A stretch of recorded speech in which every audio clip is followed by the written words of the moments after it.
Did you know that for every 1 million individual in the Philippines, 2 civilians and firefighters die? And for every 1 million Filipinos, there are only 12 to 13 fire stations in the average. We need 14,000 firefighters to meet the growing demand for fire incidents. Despite the inadequacy, the Bureau is trying its best to fulfill the mandate for the people, to save lives and their properties. Sabi nga nila, walang religion na hindi kailangan ng isang firefighter. Bawat lipunan, importante ang isang bombero. Sa isang bombero, bawat buhay ng tao ay mahalaga. Para kay Lourdes, hindi lang ang buhay ng tao mahalaga. Importante din ang buhay ng mga hayop. Importante sa kanya na mahimulat ang ating isipan sa kahalagaan ng buhay ng hayop sa pamamagitan ng kanyang kamera at ng kanyang tapang. Ako po si Brillante Mendoza, isang filmmaker. Alamin natin ang kwento sa likod ng larawang ito.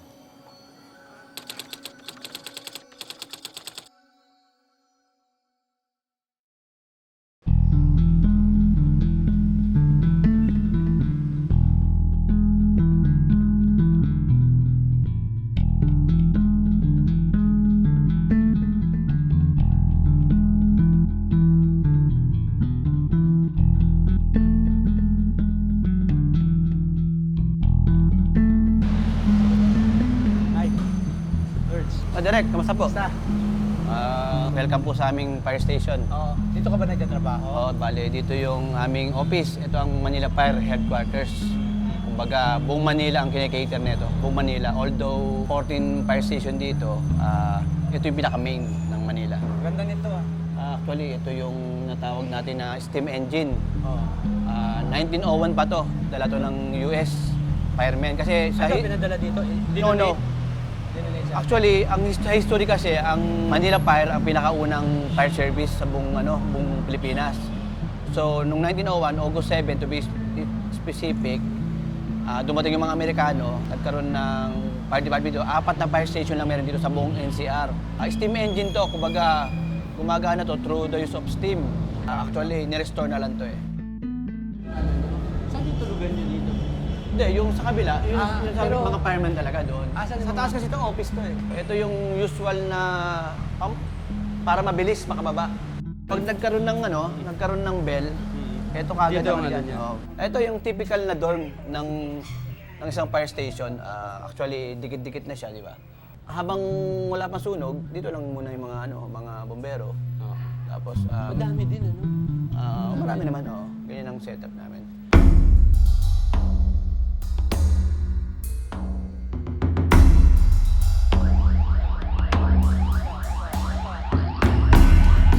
Mandate, save lives and properties kasi ang Bureau of Fire Protection. To investigate all causes of fire. Ang trabaho po namin, during and after the fire, kailangan po namin magtrabaho. Aalamin po namin kung saan po nagsimula ang sunog, bakit po nagkasunog, meron po bang dapat managot sa sunog na to.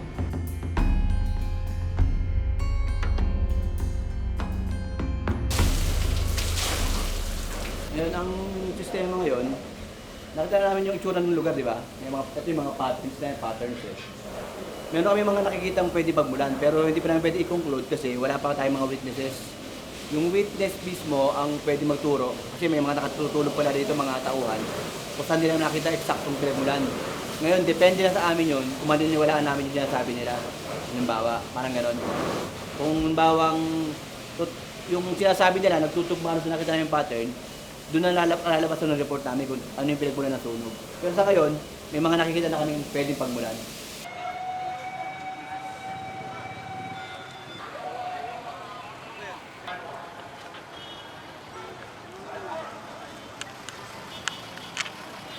Kami din po ang maharap sa mga media kung sakali pong may mga katanungan sila hinggil sa sunog.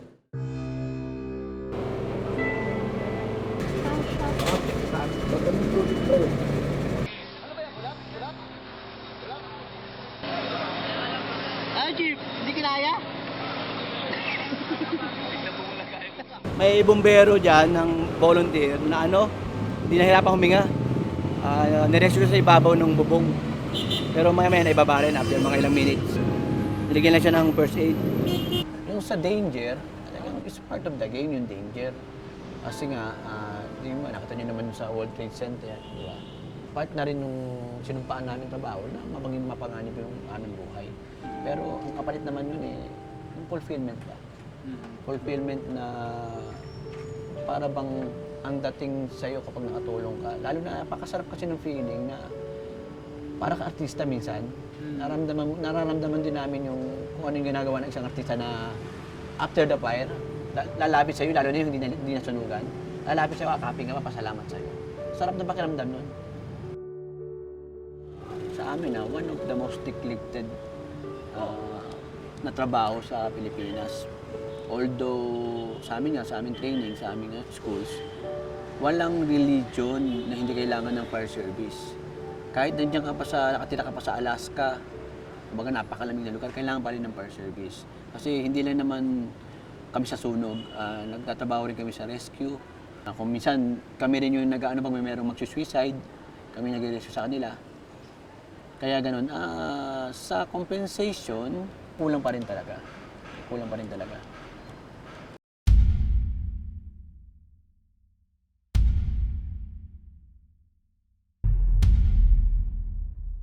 Actually kasi ano din po ako, part-time photographer po. Kaya medyo mahilig ng kumuha. Ang tawag ko nga po sa genre ng aking is fire photography, although ewan ko kung meron talagang fire photography. Yung sa photography talagang wala ako talagang formal training. Kumbaga parang seminar talaga lang, ganun lang. Although nung college kasi ay mag-graduate ng BS Criminology. Sa BS Criminology kasi merong subject doon na photography. Kaya yun siguro baka yun na isa na yun sa mga nag-ano sa akin na medyo maging interesado.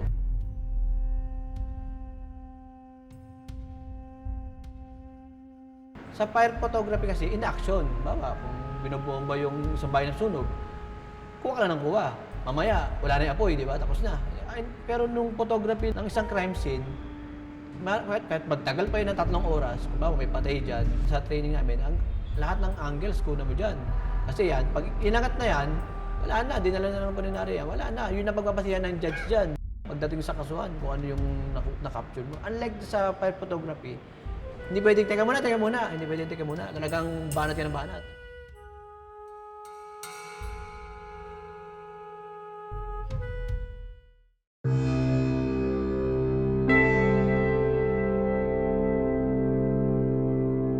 The next, this is my wife, Cheche.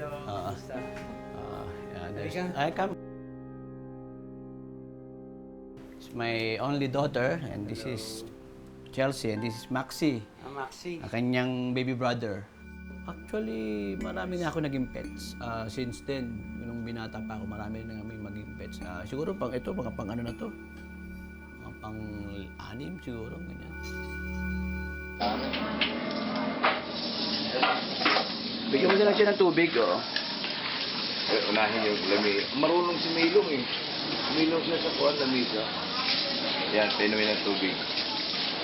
Kasi may buhay eh. Yan, pagka nakakuhan, ayun, uhaw yan sigurado. Inom ka, baby. Inom mo na ng sunog. Ulo, unahin, ulo. Tol, ingat tol ha. Yan, papalik. Ay, kumakain yung buntot niya, magaling buntot niya, okay? Okay na yan, mabait na yan. Mabait. Mabait. Baby. Ano yung amo niya ngayon? Iba kasi yung setup dito sa Pilipinas kaysa sa ibang bansa. For example, pag dito, tumawag kunyari may pusa na natrap dyan sa isang puno or aso na natrap sa puno, tumawag dito sa fire station at humihingi ng tulong. Minsan nagdadalawang isip pa rin yung di ba, kung tutuusin.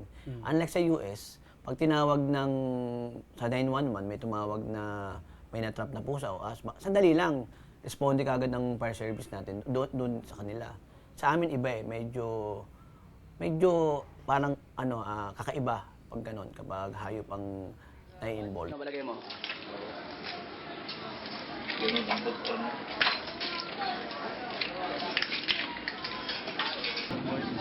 Sino kagawad? Dito sir. Kagawad.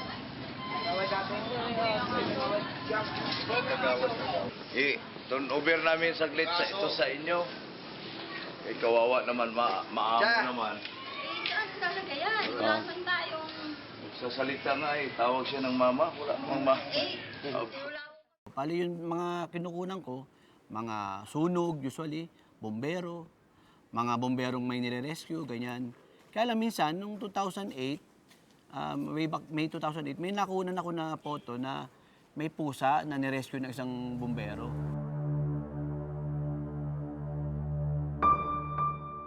Pusa nga na na-save ng isang fireman, which is parang simple lang, pero maliit na bagay, small act lang, pero ang dating niya may impact, di ba? May impact po sa tao. Kaya ang nangyari po dun is, ang kwento po nun is, yung pusa, napansin ko na kasi talaga na nanginginig na nun sa taas. Actually, siguro mga third floor na yon yung taas nun.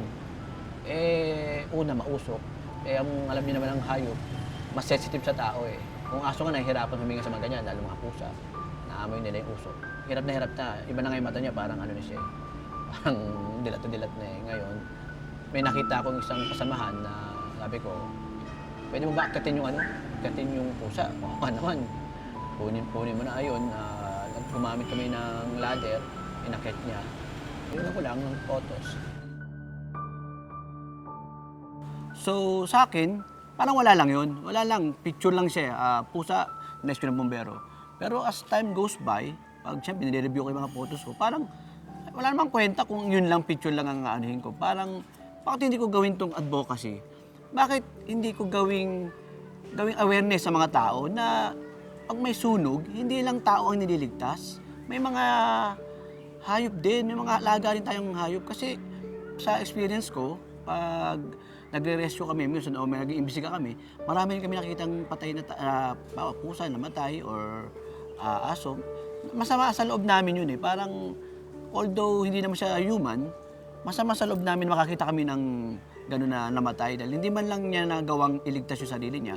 So, anong gagawin? Tao mismo. Kami mga bombero o yung mga kasama ng bombero ang pwede magligtas sa kanila. Yun ang nakikita ko. Kasi noong una para lang siyang, sa akin is, only a dream.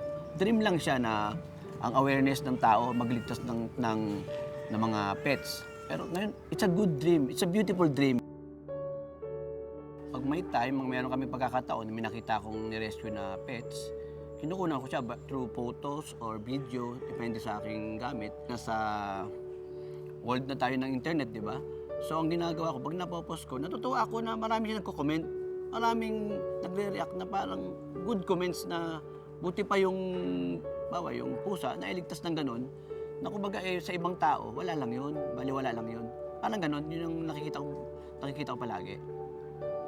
Sa amin kasi, although kahit mga hayop lang yan, mga pets, basta buhay, meron sa amin yan, meron sa amin halaga yan. Actually po, kahit naman po siguro nung high school, napapag-aralan po natin na yung ecosystem ba na umiikot-ikot lang naman yan eh. Kumbaga, kung kailangan natin tayo ng mga hayop, kailangan din natin sila. Fulfillment sa amin bilang firefighter o fireman, na although hindi naman sa tao, nailigtas siya ng kapwa namin na fireman. Parang ganun yung sa amin. Minsan nga, yung walang buhay nililigtas eh, di ba? Yung pa kaya may buhay, parang ganun.